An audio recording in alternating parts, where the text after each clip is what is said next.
here to talk about a learning theory. And the learning theory we are going to talk about is what we call situated learning theory. So do you have an idea of what is situated learning theory? No. No. Okay. So what would you like to become when you grow up?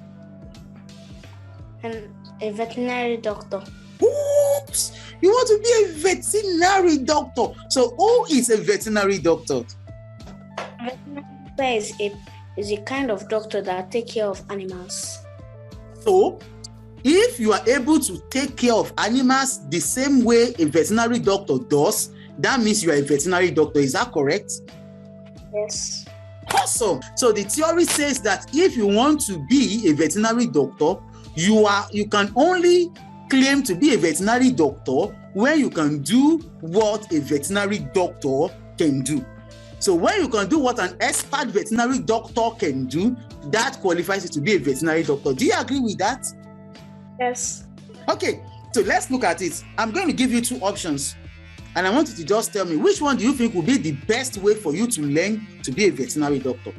The first one is you will be in the classroom, and I'll just be telling you, if you want to be a veterinary doctor, this is what to do, this is what to do, or I should attach you to someone who is a veterinary doctor, who has his veterinary hospital where he treats animals, and I should attach you to him, and you will be going there every day to see what he is doing. He will be the one teaching you this is how to inject. Which one do you think will be the best form of learning for you? The one that is the best form of learning for me is to go to a person that is already trained to teach me how to become a veterinary doctor. Teach me the skills. Amazing! That is situated learning theory. Simply means that if you want to learn something, you will learn that thing efficiently if you are in a place where you can put it to practice. Okay? So situated learning theory simply says that learning is more active. Learning is more beneficial when we learn from other people who are experts.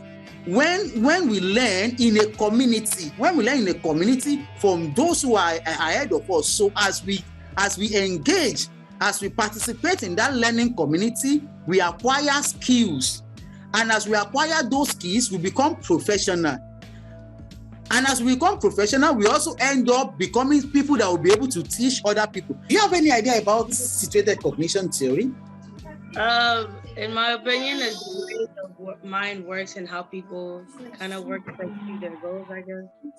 That sounds good. But I will be explaining situated cognition theory to you. I would need to ask you two questions to help us connect the dots. The first question is, what is your intended ambition or your intended dream while you were growing up? My intended ambition was to help people, and that's kind of what I'm doing right now in my major.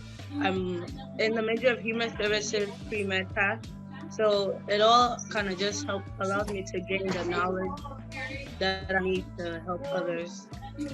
That sounds good. Thank you. So at what point can you say that you are an experienced, a professional human service giver? I don't know.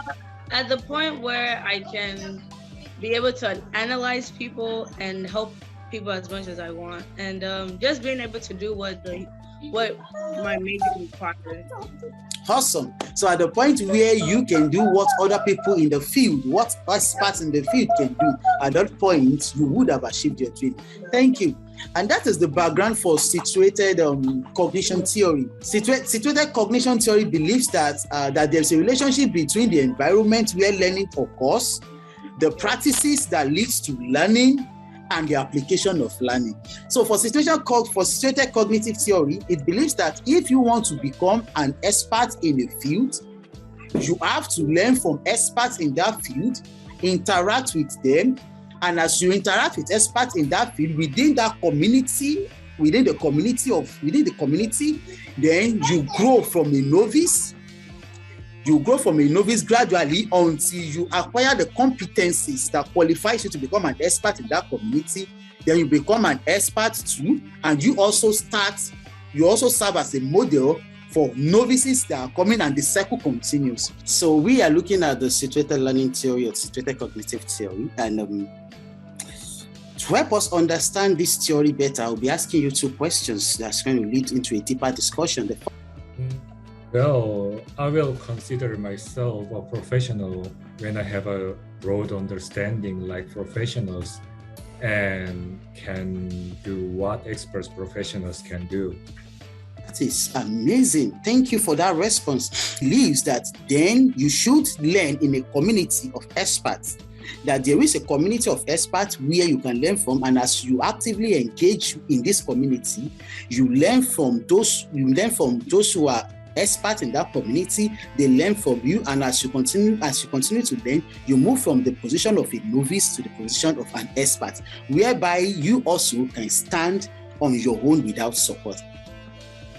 Well, can you give me an example to explain the situated cognition theory? Yes.